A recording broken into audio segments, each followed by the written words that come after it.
देश दुनिया की कुछ बड़ी खबरें लेकर एक बार फिर आपके सामने हाजिर हूं। दोस्तों, सबसे पहले मैं बात हसन नसरुल्लाह की करूंगा। बात इसलिए कर रहा हूं क्योंकि उनकी मौत तो काफी दिन पहले हो चुकी है, लेकिन उनको सुपुर्द खाक कल किया गया है। तकरीबन 90 देशों के 1.4 मिलियन लोगों ने लेबनान पहुंचकर हसन नसरुल्लाह को आखिरी विदाई दी। दरअसल इजराइल ने हसन नसरुल्लाह के ऊपर हमला करके उनको मार दिया था, लेकिन लेबनान की सरकार ने, हिजबुल्लाह ने उनके जिस्म को सुपुर्द खाक नहीं किया था, क्योंकि उस वक्त हमले चल रहे थे इजराइल के, जिसकी वजह से ठीक तरीके से उनको आखिरी विदाई नहीं दी जा सकी। उनकी बॉडी को ताबूत के अंदर संभाल कर रखा गया था। 23 फरवरी को लेबनान के अंदर एक बहुत बड़े स्टेडियम में और बाहर सड़कों पर लाखों का मजमा इकट्ठा हुआ और हसन नसरुल्लाह को सुपुर्द खाक किया गया। हसन नसरुल्लाह के अलावा उनके मौत के बाद जो उनके उत्तराधिकारी बने थे, जो कुर्सी पर बैठे थे, उनको भी एक हफ्ते के अंदर ही इजराइल ने हमला करके मार दिया था, जिनका नाम शफीउद्दीन है।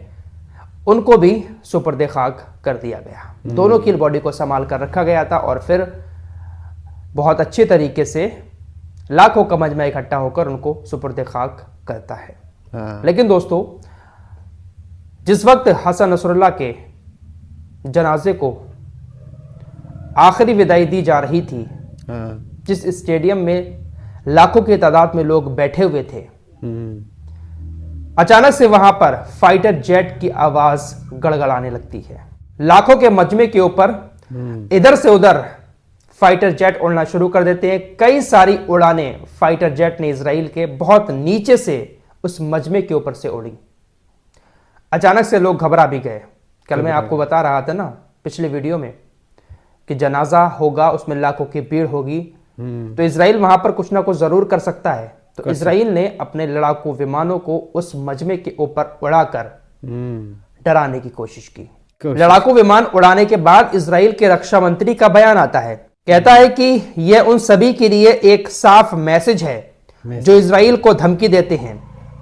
जो इजराइल को मिटाने या हमला करने की धमकी देगा, उसका भी यही हश्र होगा। मतलब ये डराने की कोशिश कर रहा है कि देखिए, हमारे लड़ाकू विमान जनाजे में पहुंच गए, लाखों का मजमा है, हम चाहें तो कुछ भी कर सकते हैं, यहां पर कुछ भी कर सकते हैं। ये उन सभी को सीधा मैसेज है कि हम कभी भी आपका हश्र ऐसा ही कर सकते हैं। फिलहाल किसी तरह का कोई हादसा, किसी तरह का कोई हमला हसन नसरुल्लाह के जनाजे में नहीं हुआ। 90 देशों के लाखों लोगों ने पहुंचकर उनको अंतिम विदाई दी। सही सलामत उनको सुपुर्द खाक कर दिया गया है। अब आते हैं गाजा की तरफ वापस। दोस्तों, मैंने आपको लास्ट वीडियो में बताया था कि 6 के बदले में 602 फिलिस्तीनी बंधकों को इजराइल रिहा करेगा। प्रोसेस स्टार्ट हो चुका था। हमास के लोग और बहुत सारे गाजा के लोग अपनों का इंतजार करने के लिए पहुंच भी गए थे। वापस लाने के लिए घंटों तक खड़े होकर चौक पर वो लोग इंतजार करते रहे, लेकिन इजराइल ने फिलिस्तीन के बंधकों को वापस नहीं जाने दिया। 602 कैदियों की रिहाई अभी तक इजराइल ने नहीं की है, जबकि संगठन ने 6 बंधकों को डील के मुताबिक छोड़ दिया है।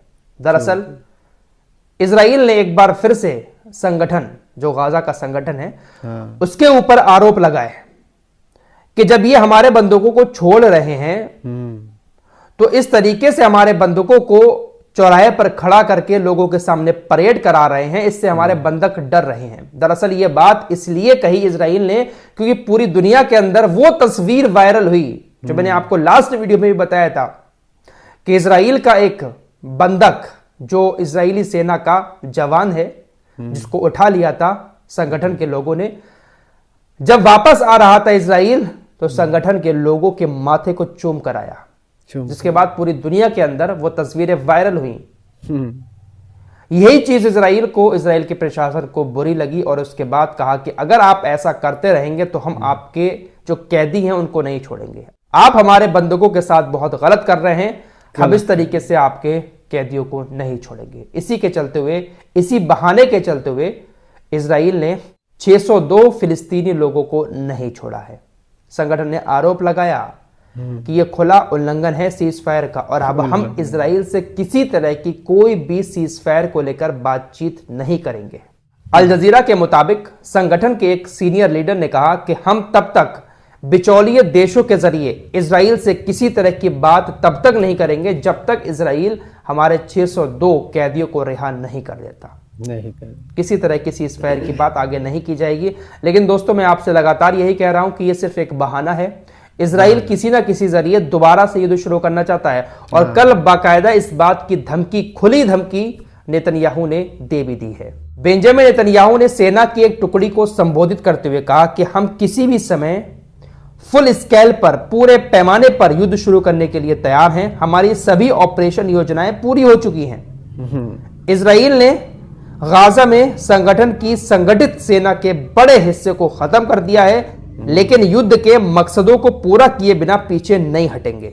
इजराइल ने 602 फिलिस्तीनियों को क्यों नहीं छोड़ा, इस पर भी नेतन्याहू ने कहा कि जब तक संगठन इजरायली कैदियों की रिहाई पर अपमानजनक जश्न मनाना बंद नहीं करता, हम फिलिस्तीनी कैदियों की रिहाई को ऐसे ही टालते रहेंगे।